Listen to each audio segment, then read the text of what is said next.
don't you just hate watching movies and you know what the ending's going to be like? Like when you watch a movie, you like to be entertained, but you know what the ending's going to be like? It's like watching RAW. Every night you're like, ooh, John Cena, you know he's going to win. And all of a sudden, guess who's back? Anyway, welcome to tonight's WWE RAW review, my RAW review. For Monday, July 25th, 2011.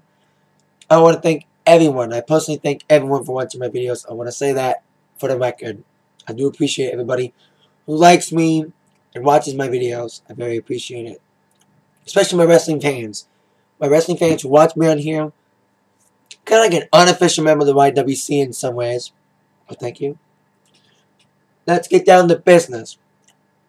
RAW kicked off with, I thought Triple H was going to come out and blah, blah, blah. By the way, I like making popcorn during wrestling nights. I love making popcorn during wrestling nights. I love it.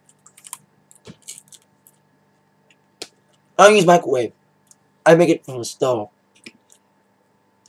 Anyway, I thought it was going to be blah blah first, but no, it was a WWE Championship match. Miz and Mysterio finally had a little match tonight, and it was decent. A decent matchup to begin RAW. And Mysterio won. And if you watch my RAW preview during today's attack line, you saw that I said, think this could happen. One of Mysterio and Miz, they fight, and then the winner wins, and then all of a sudden, after they win, Mysterio and Miz, after one of them wins, a Puerto Del Rio comes out and cashes his money in the bank. Well, that almost happened. A Puerto Del Rio came out after Mysterio's win over Miz. Good matchup for what it was. And Alberto was going to cash it in. Mysterio flew out of the ring. And he was like, no, I didn't want to fight Mysterio first thing. I'm a pussy. I want to fight Mysterio when he's weak. Basically, that's what everyone does in Money in the Bank. Now, your Money in the Bank is great. Great opportunity for people to get a title shot, but it's like, you don't do it the old-fashioned way. You don't say, I'm going to cash it in for a match. People like Edge, people like Punk, who did it twice, and Miz and Alberto, and Jack Swagger, I'll count him too, and Kane. They all cashed it in doing opportunities when a guy was down. Didn't make it even, like make it a match. RVD did it. He cashed it in and said, Cena, I want a match against you at One Night Stand on 6. But everybody else pulled the edge. Took the opportunity, someone's down, got the pin, 1, 2, 3, comes to a champion. And whenever they're in full strength, everyone's like, me run away, run away, run away, run away. You know what I mean? Run away. Me don't want to fight man full strength. I can't do it. I can't do it. I can't fight him when he's at full strength, basically. So Mysterio's won, keeps the title, at least for a short time. We'll get to that in a second. Then we had a second match of the evening, which was Evan Bourne versus Dolph Ziggler. The match was decent. You know, like I said, I like Dolph and Vicky. You know what I mean? Like I said, she's annoying. Much as Michael Cole, I'll get to him in a second. I hope he goes bye-bye. That's all I gotta say. But you probably will stay in the company. I'll get to him in a second. But anyway, Dolph put on a decent match. I think he did not have Vicky in the field. He won fair and square against Evan Bourne. Decent matchup. Dolph got the sleeper hold victory over Mr. Bourne. The match. In the last couple weeks, we've been seeing Keith Stone appear on RAW and on WWE television. And a lot of Keystone Light commercials now. Keystone Light's a beer. WWE's a TVPG show. The TVPG show is advertising beer. Well, at least now they're swearing again. So at least, hey, they can get away with advertising beer now since they're swearing a lot now on the shows now, again. Kind of like a mini attitude era. Anyway. Keith Stone shows up and makes a tattoo out of the Bellas. Make them not be twins, kind of, because they look too much alike and what if we distract them. So Bella and twins got, I think Nikki got the tattoo, like a little like graffiti art and ran off. And it was Melina and Maryse versus Eve and Kelly. The tag match. And Eve and Kelly got the victory. I think Kelly got a little move after Eve was fighting Maryse on the outside, and Melina's kind of like a drop of these days. You know, Melina's a good wrestler. She's probably one of the best athletic wrestlers. And same thing with Beth Phoenix and Natalya, but they're not getting used properly. And I love Kelly. She's hot, but like I said, she's an okay wrestler at best. So at least you got that going. Hot and sexy, but maybe not that powerful after all. That's what Divas matches are not as good as they once were. You know, a lot of people, like I said, another video, I mentioned this in another video about Trish and Lita. There's not people like that anymore. After that, you have Triple H come out. I'm the game. I'm the new owner. I'm the new CEO. You know what I mean? Comes out with this stuff about, okay, Cena gets the rematch. We all knew that was going to fucking happen. That Cena was going to get the rematch against Mysterio or whoever won the title.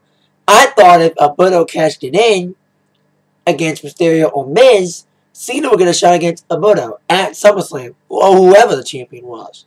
And he gets it tonight on Raw. He got it tonight on Raw. And then Triple H is like, I made 2 rehirings. First off, John Morrison wasn't fired. Just said rehired because he was injured. He was injured. And Morrison's apparently back full time. Push him. Now, push him. Speaking of that, I'll get to another guy in a second who has the same first name as me. Which led to Michael Cole situation. Jim Ross is back. Jim Ross has made like many appearances in the WWE doing Old School Week and WrestleMania and after Mania leading to Extreme Rules. He was on Raw a little bit, making cameo appearances. And the old magic was there. You know, Michael Cole's okay as a heel, but it's gotten old. It's gotten stale a bit. And, you know, I think everyone's gotten used to Cole and King. They were okay, but once when Cole turned to a douchebag, you mean, come on. It's getting old. JR back, it's kind of cool. You know, it's kind of like Paul McCartney. You know, when you see a guy like Paul McCartney, you feel good. You feel comfortable. It's comforting. It's feel good. Same thing if you're a wrestling fan, you see JR and King coming down and walking. It feels good. It feels like they've never left. It feels like a piece of you has come with them because they were the voices of War at one time. They were the voices of War until Cole came in. What was it? The draft of 2008. I thought JR would be back on Raw within a year. But Cole, nothing against him. He's just a little douchebag, is all I'm going to say about Michael Cole. And he had to wrestle against Woo. Zack Ryder. He only got 30 seconds of TV time, but at least he got some TV time on Michael Cole. Hopefully this time they can get Zack Ryder to come back. And the only reason why Zack Ryder's on Raw this week is because of a certain guy who crashed a certain Comic-Con convention in San Diego, a certain WWE panel, and probably everyone's seen that video by now, and said that Zack Ryder should be on TV, etc., etc. Well, we'll get to that person in a second. Then after that Ryder match, we had Kofi Kingston versus Alberto Del Rio. I didn't watch most of it. I was goofing off. But Alberto apparently got the victory over Kofi. From what I saw, it's okay matchup. I mean, Alberto wins. At least they didn't lose to Kofi again. They gotta push Alberto. If they want Alberto to be the future of WWE, to get him to be a liable guy, treat him good. You know what I mean? And I hope to God this doesn't fuck up for him. Because he won the Royal Rumble. It seems like now, when you win the Royal Rumble, you don't get the title. You get Money in the Bank, you win the title. It's like, why even have a Royal Rumble anymore? If the person who wins the Royal Rumble doesn't get to win the title at WrestleMania. Unless you win Money in the Bank. When you win Money in the Bank, you get the title. You're cashing in for the title.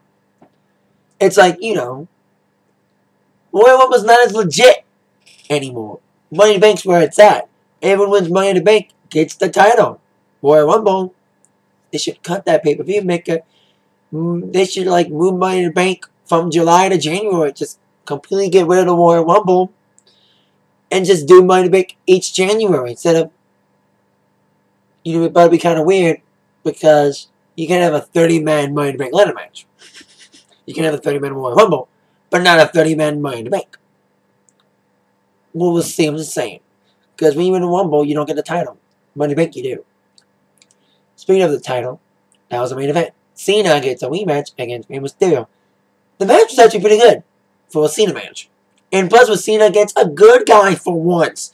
You know, we haven't seen Cena fight a good guy. Another good guy. You know, you've seen Cena against Sheamus. Cena against that guy. No. And it was a back and forth matchup. You know, it was a decent match for what it was. You know, and I thought Super Cena was going to strike any kind of dead. Like Mysterio was about to nail a move, and then Cena, Super Cena, da-da-da, F you, 1, 2, 3, he wins the match. And then, da-da-da-da-da-da-da, Cult of Personality by Living Colour. I love that song. I love the fact this guy used it. So it came on, and we're like, what the hell's going on? I thought it was Stone Cold Steve Austin for a second, because if you watch the WWE Hall of Fame, they had Cult of Personality used for Stone Cold's intro video. When he got into the Hall of Fame, like his history video, they used that song, Cult of Personality. So I thought, oh, Stone Cold, not using his song. Maybe he's using Cult of Personality to just make the people think it's somebody else, because if they know if his music plays, they know it's him. But if he plays this different song, it's kind of weird. And I think I like the fact they're using other artists' songs these days. You know, Triple H used Metallica's For Whom the Bell Tolls at Mania. Taker used Johnny Cash's Ain't No Grave. So it's kind of cool they're using name artists again. Because there was a point where people were using other people's songs. You know, Undertaker did American Badass by Kid Rock.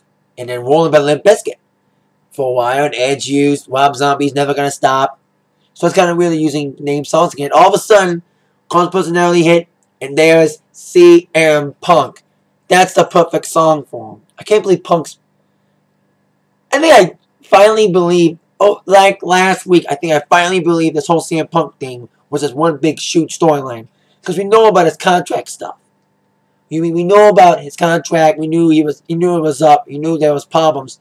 Or maybe they're just doing that to trick us. Maybe they're just making up things about things not going their way and not agreeing to Punk's situation. Maybe they're just playing a little game with us. Maybe they're just playing a little mind game on us. A little trick on us. Like, da-da-da-da-da, we got you. Maybe when he came out for RAW tonight with the belt against Cena, bet you like all the guys are back saying, we got you. My opinion is Cena and Punk. Well, I say do what they did back in WrestleMania now.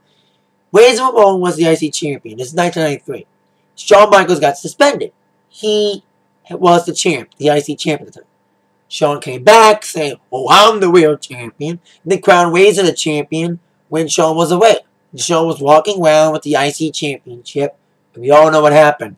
It culminated with the first ever ladder match, WrestleMania 10, which was amazing. Maybe that's what they're going to do. You know, maybe they want to pull what happened with Shawn Michaels and Razor. You know, Shawn got suspended, came back as the champ. Well, he thought he was a champ. And they have a ladder match. That's what I'm thinking. Cena and a Punk ladder match at SummerSlam. Or maybe a Wall. We'll see what they're going to do with this. You know, at least now we see that Punk.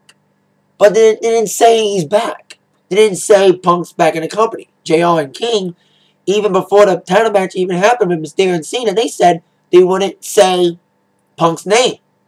They still didn't say anything when he came out. To Cult of Personality, which is a brilliant song, and I think it's the right song. You don't have to follow me, only you can set you free, and that's the point. And the best in the world, did Jericho used to say that? Well, he said, the best in the world of what I do. You know what I mean? Best in the world of what I do.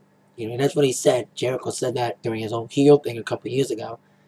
When is he coming back? You know, I'd love to see Punk and Jericho feud a bit. That'd be kind of cool. Two great mic people and wrestlers.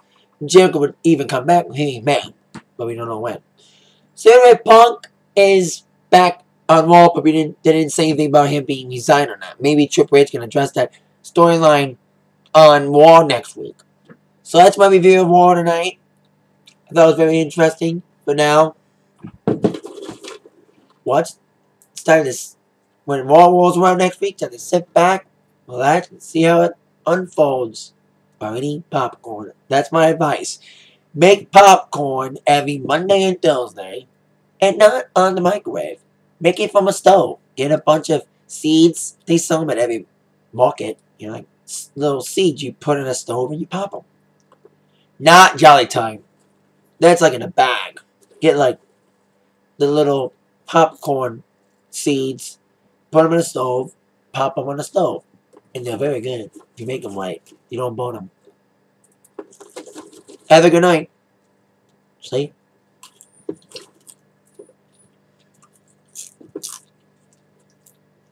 Taste.